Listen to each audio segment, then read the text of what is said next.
আমার কিছু বলতে পারতেছি না।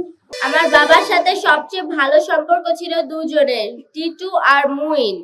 এখন মুইন তো ধরা পড়ছে, টিটু এখনো ধরা পড়তেছে না।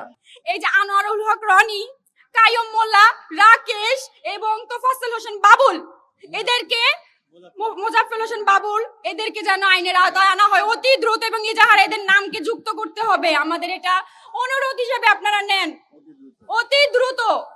না, তাদেরকে গ্রেফতার করা হয় নাই, তাদেরকে এজাহারে নামও নাই এবং তাদেরকে গ্রেফতারও করা হয় নাই। হ্যাঁ ছিল, 23 জনকে আসামি করে একটা এজাহার তৈরি করা হয়। পরবর্তীতে 19 জনের নাম আসে এবং এই 4 জন কোথায়? এই যে 4 জনের নাম আমি বললাম, এরা কোথায়? এদের নামও নাই এবং তারা অ্যারেস্টও না। বান্ডেল থাকলে প্রতি সেনমানিতে টাকা বাঁচবে।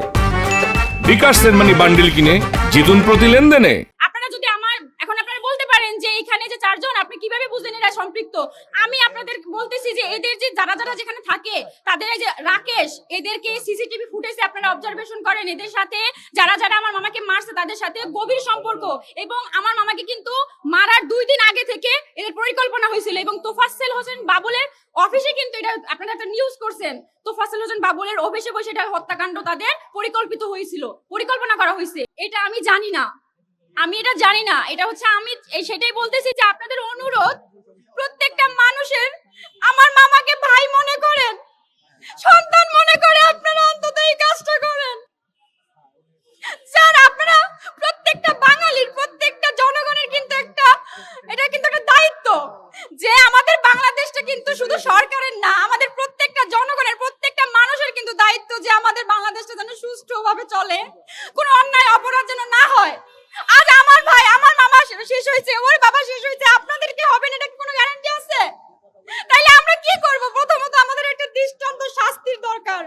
অন্তত যেন সন্ত্রাসীরা করার আগে 100 বার ভাইবা নাই যে না, এই বাংলাদেশে অন্যায় অপরাধ করা যাবে না, সন্ত্রাস মুক্ত দেশ করতে হবে। প্লিজ আপনারা একটু বোঝার চেষ্টা করেন।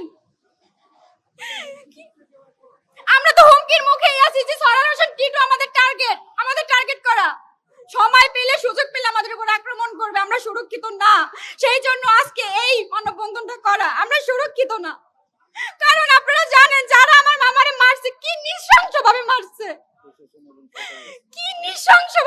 মানে এটা দেখার মতো না।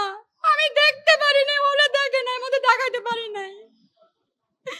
আপনাদের কাছে আমার অনুরোধ, এরা এখনো কেন বাইরে থাকবে? কিসের জন্য বাইরে থাকবে? কি কারণে বাইরে থাকবে তারা? হবে না, কিন্তু তাদের এই মেন্টালিটি চেঞ্জ করতে হবে, সন্ত্রাসীর এই মেন্টালিটি চেঞ্জ করতে হবে যে না, আমরা এই দেশে অন্যায় করতে পারবো না।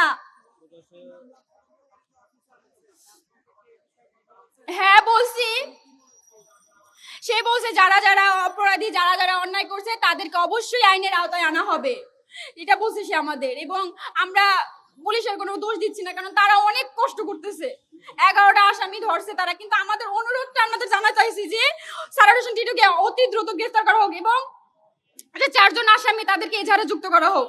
আমার বাবার সাথে সবচেয়ে ভালো সম্পর্ক ছিল দুজনের, টিটু আর মুইন।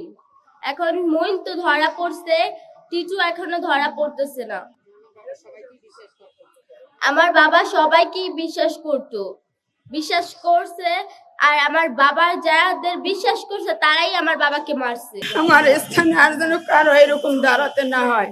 মেইন যে আসামিগুলো, এগুলো ধরার জন্য সরকারের কাছে আমার বিনীত অনুরোধ, এদের দ্রুত মানে এদেরকে আইনের আশ্রয় আনুক।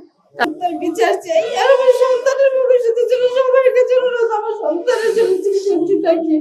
আমার কিছু বলতে পারতেছি না, বলেনি সেরকম ভাবে, কিন্তু আছে আতঙ্কের মধ্যে যে আমাদেরকে টার্গেটে রাখা হয়েছে, যার জন্য আমার ছেলে মেয়ে আমরা বাইরে বের হতে পারতেছি না, আমরা সুরক্ষিত না।